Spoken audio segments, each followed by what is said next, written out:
Wala, sige na. Sige, sir. Sige, sige. Sir, pwede makiusap? Ito. Hello. Kawawa naman ho yung mga tao dito, namamahinga din ho, sir. Baka pwede... Sir, hindi nga kami matahimik sa mga bahay namin. Sila naman yung namaha. Sila, gusto ninyong matahimik kami, binabaha. Hindi makatulong ng maayos. Alam ng mga Pilipino dito. Alam nyo na hindi natin kaaway ang mga pulis, tama? Tama!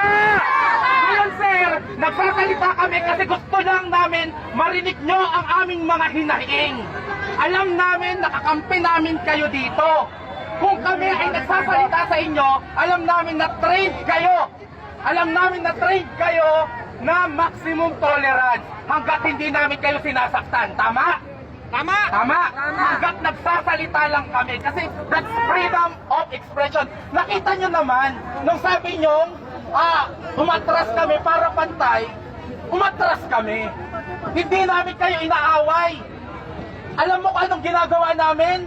Humihingi kami ng tulong sa inyo. Yan ay pakiusap. That's an appeal. Kasi kami ang nagpapasweldo sa inyo at pinapasweldo kayo para protektahan kami. Ang konstitusyon, ang mga anak namin, at ang susunod na henerasyon, kahit ano. Ngayon, hindi pwedeng hindi kayo masasaktan kasi kahit kayong masaktan, damdamin lang ang masasaktan sa inyo. At alam nyo kung bakit nasasaktan kayo?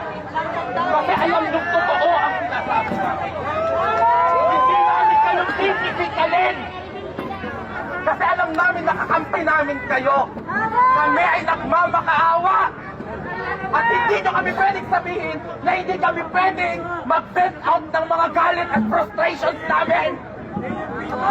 Ito na lang ang meron kami. Hindi pa kami pwedeng maglabas ng sama ng loob. Tama! Ngayon, kami, alam namin kakampi namin kayo. At alam nyong kakampi nyo kami. Kasi mga simpleng mamamayan lang tayo lahat.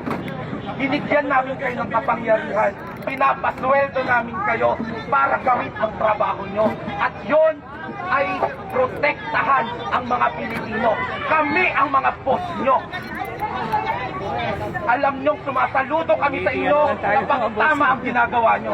During the time of PRRD, lagi kami nagpapasalamat sa inyo. Willing kami na taasan yung mga sweldo nyo. Tama. Kasi alam namin na ginagawa nyo ang tama at kung ano ang para sa bayan. Ngayon naniningil kami. Naniningil kami sa mga sweldong dinople namin. Asan kayo? Ngayon, sir, hindi kami mga bobo, hindi kami mga tanga. Nasasaktan namin ang mga kakampi nating pulis. Huwag mo kaming maliitin.